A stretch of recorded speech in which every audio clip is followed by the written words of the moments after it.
Takže zdanec lidi, já vás vítám u nového videjka a nepůjde jen o to, že jsem si sehnal časopis od teda ABčko, na kterém jsou Mad Bros, takhle, wow, mega.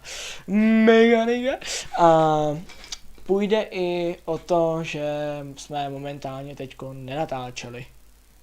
Jo. Nenatáčel, protože to půjde i na můj kanál. A ještě jakože nenatáčeli, protože tady to půjde i na kanál s Matým, na Crazy Brothers. Takže, jak je tomu teďko u mě? Momentálně jsem se dostal k 60 odběrům na Lukisa Game a za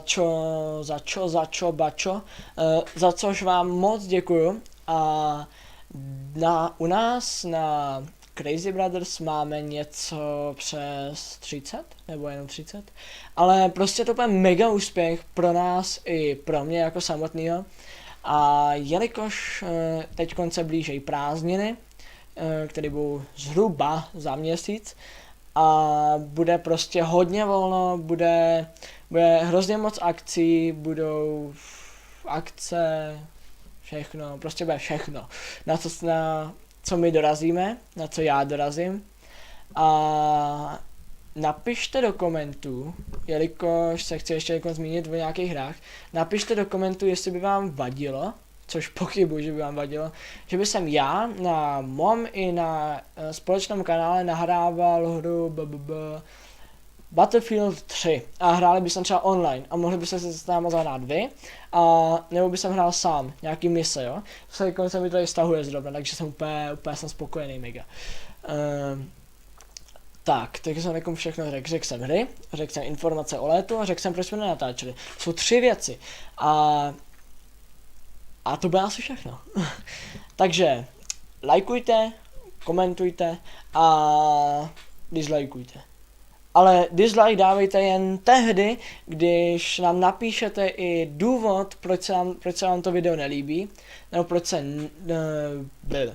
se vám to video nelíbí, a když tam nenapíšete, tak to prostě tam nedávejte ty dislikey, protože my je prostě nemáme rádi, ani já je nemám rád. Takže to je všechno, co jsem vám chtěl říct.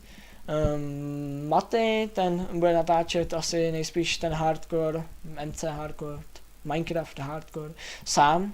Já se možná potom připojím s nějakým lepším Minecraftem, protože mám Technic Launcher, takže bychom mohli hrát nějaký, já nevím, mohli bychom hrát třeba, co tam je, Hexit, mohli bychom hrát Big Dick, mohli bychom hrát, já nevím, co tam ještě všechno je, tam hrozně moc možností, co hrát. Takže to je asi všechno, já se s vámi loučím. Jak jsem říkal, lajkujte, komentujte, žádný dislikey.